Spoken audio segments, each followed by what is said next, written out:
Interviews preparation strategy. इस video में हम most of the times IISc, IITs, IBAB, nicer, Eicher, JNCSR and बाकी के TIFR centres, IBAB, all of these institutes जहाँ पे आप बायोलॉजी कोर्सेज में एनरोल करना चाहते हैं, लेकिन one of the shortlisting criteria is interview. तो उन इंटरव्यूज की प्रिपरेशन कैसे करें, उसके स्ट्रेटजी के बारे में डिस्कस करेंगे। जैसे कि मैंने आपको बताया कि हम IISc, IITs, आइसर्स, नाइसर्स, JNCSR, NBRC, IBAB, NCBS, TIFR के एडमिशन इंटरव्यूज की बात करेंगे एंड उसमें भी हम बायोलॉजी स्ट्रीम से ओरिएंटेड एंड अलाइड साइंसेस के बारे में डिस्कस करेंगे। कोई भी स्ट्रैटेजी बनाने से पहले हमें ये पता होना चाहिए कि what is expected from the candidate in the interviews.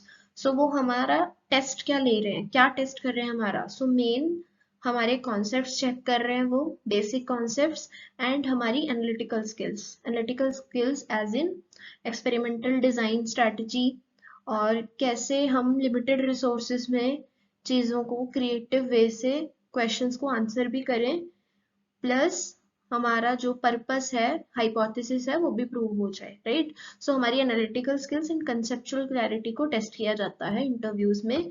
And second thing that is most important is the clarity of speech. Whatever I want to convey, I have to put up in brevity as well as in clarity. तो वो सामने वाले को proper clear होना चाहिए कि what I actually want to like deliver, like what's the intent of explaining the stuff, right? Whatever I am explaining, the intent should be delivered properly. So apart from that, confidence is also one of the crucial thing being tested in the interviews. इन तीनों चीजों पे आपको command बनानी है। तो कैसे prepare करें? तो प्रिपरेशन के लिए सबसे पहले आपको जो भी आपके बेसिक्स हैं, basic concepts and advanced subject topics, उनको आप रिवाइज करिए। जैसे बायोकेमिस्ट्री, इम्यूनोलॉजी, जेनेटिक्स, जितने भी हैं आपके, जो जो आपने पढ़ रखा है, सबको अच्छे से रिवाइज करना है। सारे एडवांस्ड एंड बेसिक सारे टॉपिक्स, टूल्स एंड टेक्निक्स पे मेन इंपॉर्टेंट ध्यान देना है।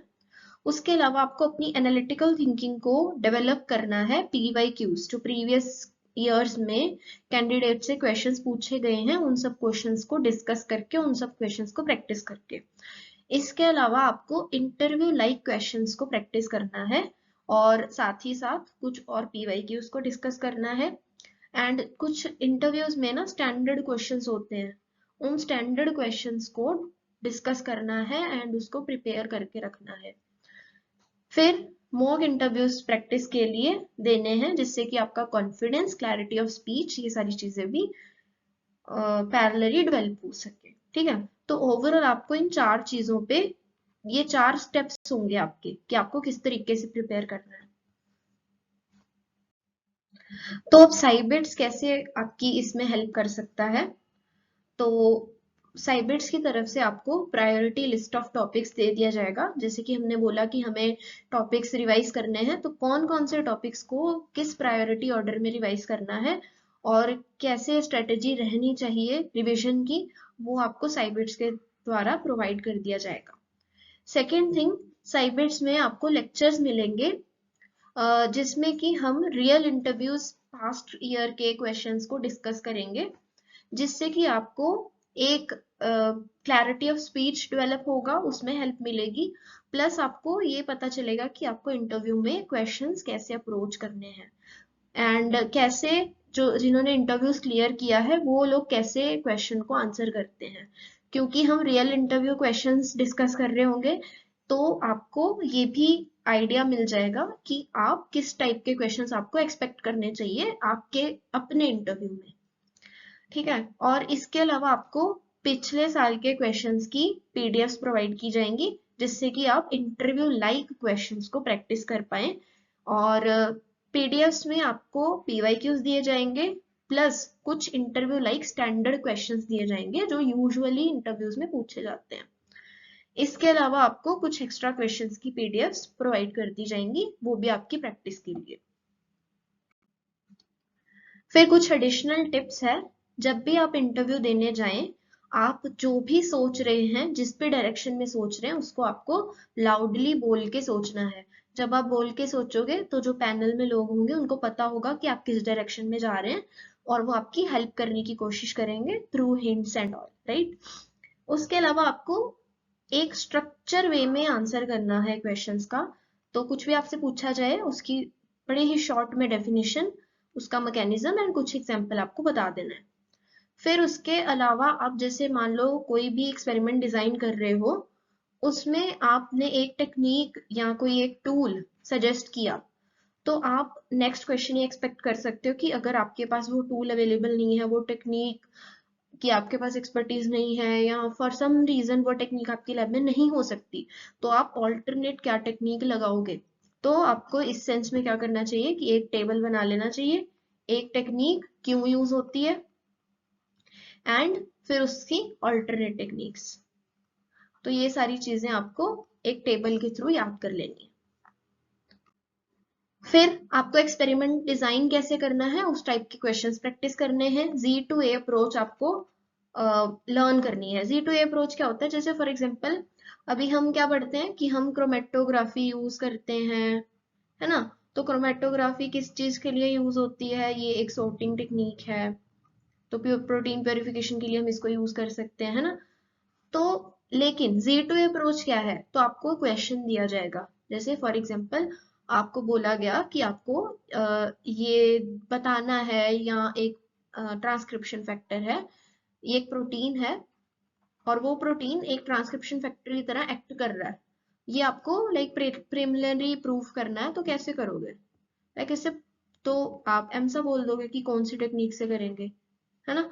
तो Z2A अप्रोचेस लाइक आपको एक सिनेरियो दे देंगे, आपको पता होना चाहिए कि कौन सी टेक्निक इस सिनेरियो में यूज की जाती है। जैसे प्रोटीन प्रोटीन इंटरेक्शन के लिए क्या यूज किया जा सकता है ना, फ्रेट यूज किया जा सकता है। तो इस तरीके से आपको चीजें पूछी जाएंगी। Z2A अप्रोच आपको याद करनी है, तो इसके लिए भी आप टेबल बना के याद कर सकते हो।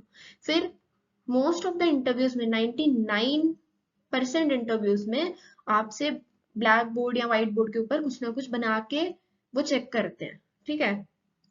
तो जितने भी स्टैंडर्ड ग्राफ्स हैं, जितने भी स्टैंडर्ड डायग्राम्स हैं, उनकी आपको लेबलिंग अच्छे से याद होनी चाहिए, ठीक है।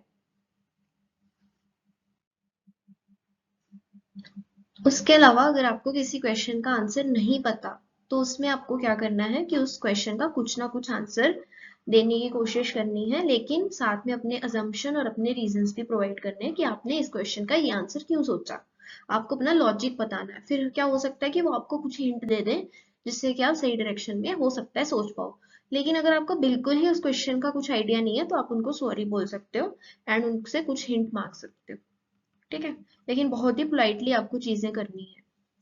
उसके बाद अगर आपको वो आंसर देते वक्त कहीं आपको इंटरप्ट करे, तो आपको चुप करके उनकी बात पहले सुननी है। फिर वो, क्योंकि जो भी कुछ बोल रहे होंगे उसको आपको एज अ हिंट लेना है, एंड देन उस हिंट के हिसाब से आपको उस कॉन्टेक्स्ट में चीजें आंसर करनी है। उसके अलावा सबसे इंपॉर्टेंट जो गेम चेंजर हो सकता है, that is basic maths, that is your probability.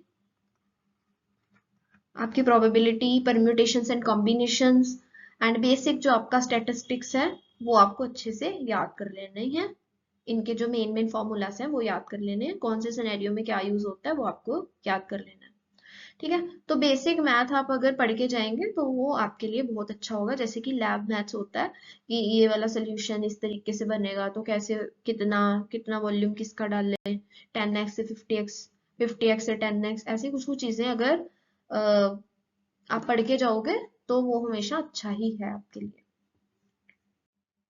And जो साइबर्स का जो कोर्स है उसमें मैथ्स के ऊपर भी एक अलग से लेक्चर में हम डिस्कस करेंगे चीजें। तो आप उस कोर्स में एनरोल कर सकते हैं, डिस्क्रिप्शन में इसका लिंक है, जो लोग यूट्यूब पे देख रहे हैं।